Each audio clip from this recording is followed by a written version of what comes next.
একবার এক রাজা দারুণ একটা চ্যালেঞ্জ ঘোষণা করলেন। তিনি বললেন, সিম্পল একটা পেন্সিল দিয়ে যদি আমাকে 5টা লাইফ লেসন শেখাতে পারো, তাকে 100 স্বর্ণ মুদ্রা পুরস্কৃত করা হবে। সবাই ভাবলো সামান্য একটি পেন্সিল দিয়ে লাইফ লেসন কিভাবে। কিন্তু এক জ্ঞানী ব্যক্তি এগিয়ে এলো এবং তিনি বললেন, দেখো, আমি যখন পেন্সিল দিয়ে কোনো কিছু আঁকি বা লিখি, তখন আমি পেন্সিল থেকে প্রতিনিয়ত 5টা জিনিস শিখি।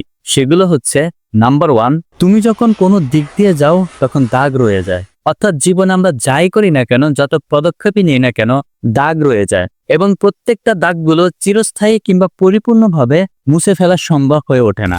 দ্বিতীয় শিক্ষাটা হচ্ছে, ইরেজার যদি থাকে তাহলে মুছে ফেলা যায়, হালকা দাগ হয়তো রয়ে যাবে, কিন্তু নিজেকে আসলে পরিমার্জন বা এডিট করা যায়, পরিশুদ্ধ করা যায়। তৃতীয় হচ্ছে, তোমার ভিতরে যা আছে আসলে সেটাই ম্যাটার করে। অর্থাৎ একটা কাঠের টুকরো কখনো দাগ ফেলতে পারে না, কিন্তু ভেতরে যখনই কার্বনটা থাকে তখনই কিন্তু সেটা দিয়ে লেখা যায়। চতুর্থ শিক্ষা কি?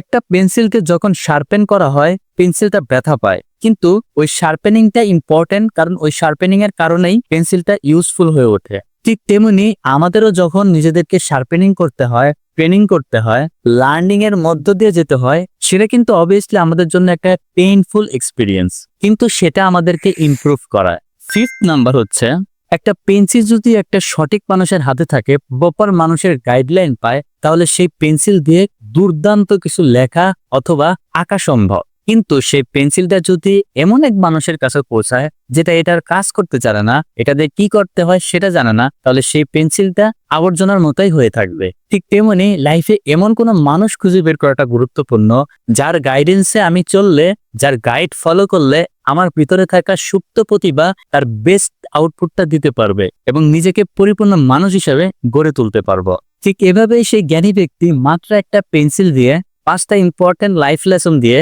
100 স্বর্ণ মুদ্রা নিয়ে যায়।